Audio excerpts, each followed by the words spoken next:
اجا رمضان واجت المسلسلات الرمضانية واكيد كلياتنا محتارين على اي مسلسلات لازم نشوفها. بهي الحلقة اصدقائي ما رح ننتقد اي مسلسل وما رح نعمل مراجعة، لانه لساتنا بالحلقات الاولى ومستحيل نحن ننتقد او نحن نراجع اي مسلسل لساته باوله. لذلك بهي الحلقة رح اعطيكم الانطباع الاولي اللي انا لاحظته بهالمسلسلات الاربعة اللي تابعتها، ورح اقول لكم اي واحد يستحق المشاهدة واي واحد ما بيستحق المشاهدة.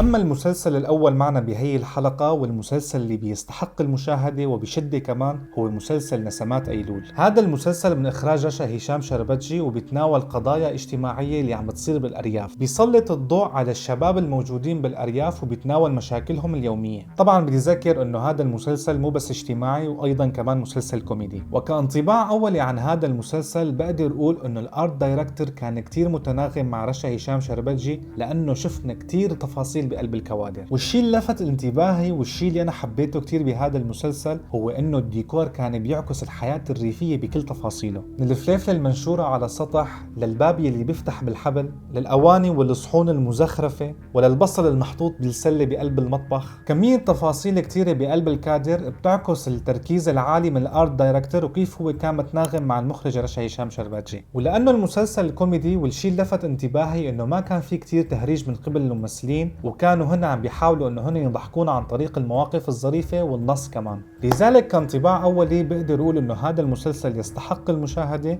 واذا عندكم وقت فاضي ممكن تتابعوه بكل رياحة. والشيء الوحيد اللي ما عجبني بهذا المسلسل انه هذا المسلسل كمان بيتضمن زوج المخرج رشا هشام شربتجي اللي هو ابراهيم الشيخ ابراهيم. يا جماعة هذا الممثل بكل رحلته الفنية كل البطولات اللي اخذها كان من اخراج مرته رشا هشام شربتجي، وحتى بالاخراج بنلاحظ انه العمل مشترك ما بين رشا واخوها يزن. خلينا نبلع موضوع الإخراج بين رشا ويزن شربتجي ونقول إنه هن أخذوا الإبداع والإخراج من البابا، بس مو معقول إنه الممثل إبراهيم الشيخ إبراهيم كل أدوار البطولة اللي هو حصل بحياته كان من إخراج مرته رشا. لذلك بقدر أقول إنه الموضوع فيه كتير من الاحتكار والعمل برعاية عائلة شربتجي. لذلك بتمنى بسوريا الجديدة ما يكون فيها محسوبيات واللي بيستحق عن جد ياخد فرصته.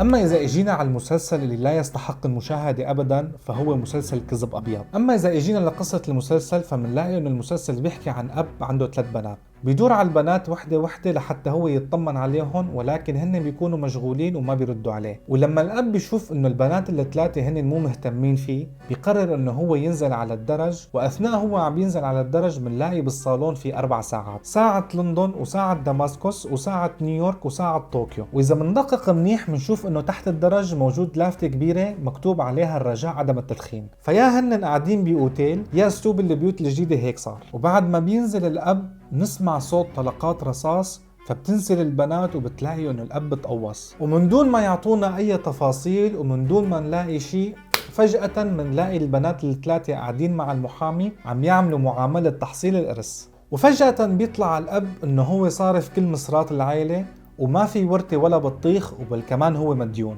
ومنشوف البنات قاعدين مع المحامي بالصالون لحتى يكتشفوا شو هن لازم يعملوا لحتى يطلعوا من هي الورطة، ومنشوف انه الديكور من سوق الجمعة. منلاحظ انه السجادة لونها اخضر وشراشف الطاولة شي احمر شي ابيض، والعواميد الموجودة بقلب الصالون لونها بني، والاساس المحطوط شي ازرق شي زيتي، وبين كل متر ومتر في فازات معباين ورود. حتى الكراسي اللي هن قاعدين عليها كل كرسي شكل. كتمثيل كل الموجودين بهذا المسلسل تمثيلهم فاشل. كقصة لقينا في كتير استدراج للعواطف لحتى المشاهد يتعاطف مع الشخصيات. وطبعا ما بدي احكي عن الإضاءة والهندسة الصوتية لأنه الجماعة مو تعبانين بقرشين. لهيك هذا المسلسل هو من المسلسلات التي لا أنصح بمشاهدتها، وأموت وأعرف ليش حاطين 4 ساعات بالصالون.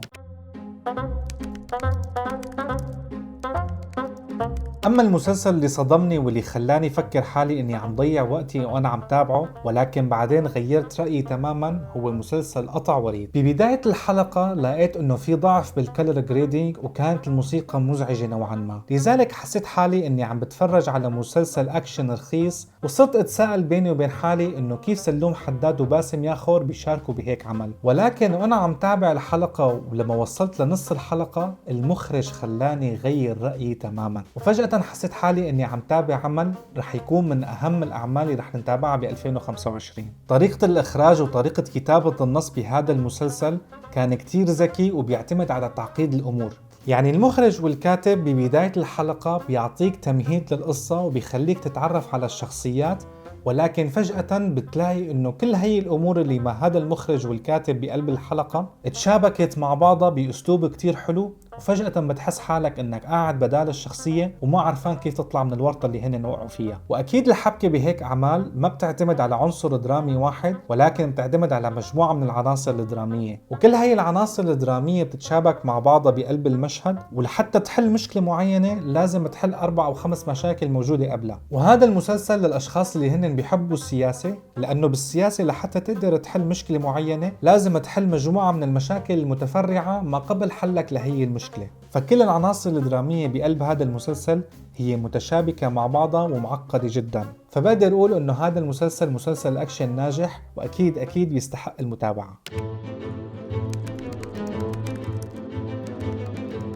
هذا المسلسل بيحكي قصة خيالية، ولكن بقلب هي القصة الخيالية بيعكس حياة الغجر. مسلسل السبع واحد من المسلسلات اللي أنا شخصيا رح ضل عم تابعها، لأنه نحن لازم ندعم هي النوعية من المسلسلات اللي هي بتسلط الضوء على شعوب محلية عايشة بيناتهم نحن ما بنعرف عنهم شيء. لذلك هذا المسلسل بعتبره فرصة ذهبية لحتى نحن نعرف تقاليد وثقافة الغجر اللي هن عايشين معنا. هذا المسلسل بيتمحور حول فكرة الانتقام، وفي كتير من الأحداث اللي صارت بالماضي رح نشوفها عم تنكشف في المستقبل. بيحكي هذا المسلسل عن السبع يلي قتل أبوه لأنه أبوه باع أخوه الصغير، وبنفس الوقت مرته للشخص اللي اشترى أخوه الصغير للسبع تقتل أمه وأخته الصغيرة للسبع، لأنه أمه للسبع بتكون حامل من الشخص اللي اشترى أخوه الصغير بعد ما بتزهل تنام معه مقابل أنه هي ما تخلي أبو السبع يبيع أخوه الصغير للسبع. فهيك بيكون السبع ما بيعرف مصير أخوه اللي انباع، وبنفس الوقت خسر أخوه اللي ببطن أمه اللي هو من الشخص اللي اشترى أخوه الصغير. وكمان السبع بيكون خسر أبوه لأنه هو قتله، وأخته الصغيرة راحت ضحية الأمر.